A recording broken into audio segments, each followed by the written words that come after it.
Bonjour et bonne journée. Tous persévérer d'un commun accord dans la prière, avec les femmes, avec Marie, la mère de Jésus, et avec les frères de Jésus. Acte 1, verset 14. D'un commun accord, ils persévéraient. Ce mot, commun accord, qui dans l'original n'est qu'un seul mot, revient 12 fois dans le Nouveau Testament, dont 11 fois dans le livre des Actes. Un mot composé, je ne sais pas si c'est un mot inventé ou créé pour la cause, mais en tout cas c'est un mot composé de deux mots. L'un qui dit l'unisson, le fait d'être ensemble ou de faire des choses ensemble à l'unisson, et l'autre qui parle de passion. Et c'est un mot qui est fort, parce qu'il est souvent traduit par la colère et l'ardente colère. Et il est souvent utilisé négativement dans la Bible, pour dire par exemple ce qui animait les assassins d'Étienne dans Acte 7, quand ils se bouchèrent les oreilles et qu'ils se ruèrent d'un commun accord vers Étienne pour le lapider. Il qualifie l'attitude des foules hostiles à l'Évangile à Corinthe et à Éphèse, dans Actes 18 et 19. C'est un mot fort. Et comme un accord peut parfois paraître un peu mou pour rendre cela. En fait, ils étaient ensemble par une passion partagée. Ils étaient ensemble animés d'une passion partagée, d'une passion commune. Et c'est cette passion commune qui les faisait persévérer dans la prière. Ça s'explique un peu mieux, cette persévérance. Quand on la considère toute nue, la persévérance, elle peut nous paraître rebutante. Mais quand la persévérance est soutenue et motivée par la passion, c'est tout autre chose. Alors, cette attitude de passion partagée, de passion commune, elle ne se dément pas par la suite, elle est présente, c'est une belle leçon, elle est déjà présente avant la Pentecôte dans le livre des Actes. Et juste même avant la Pentecôte, dans Acte 2.1, ils étaient ensemble d'un commun accord. Vous allez voir que les résultats de la Pentecôte et de l'effusion de l'Esprit Saint ne fait que renforcer cette passion commune. Acte 2, 46. Ils étaient chaque jour assidus au temple d'un commun accord.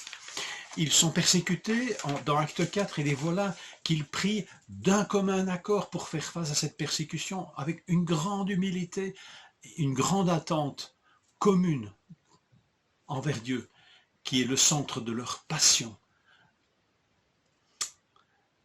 Ils s'adressent tous ensemble, d'un commun accord. Et lorsque la mission se développe, là on est même dans Acte 15 par exemple, les problèmes surgissent avec le succès de l'Évangile. Il y a déjà des fausses doctrines, des frères qui vont troubler, des chrétiens qui vont troubler d'autres chrétiens.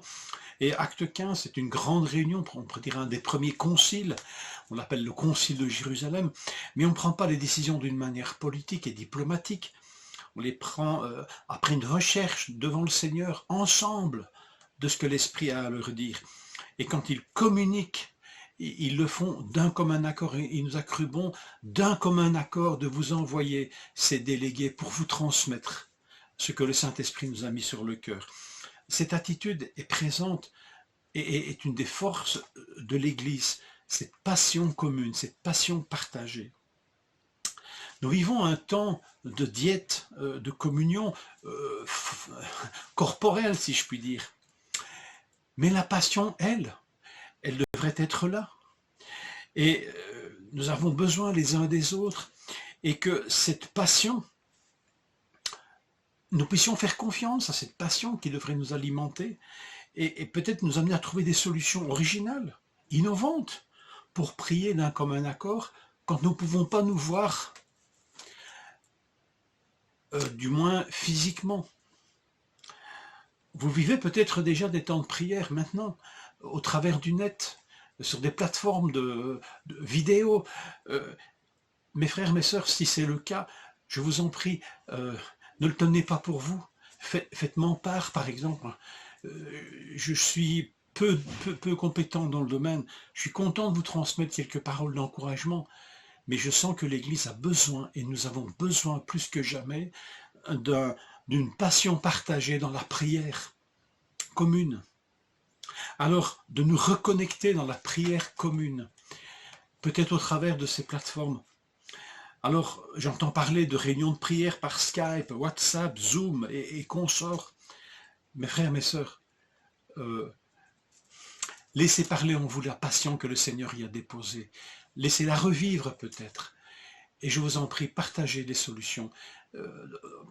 Partagez vos rêves, que nous puissions retrouver, par la grâce de Dieu, des chemins de prière commune, même au travers des réseaux sociaux, ou comme le Seigneur nous le montrera.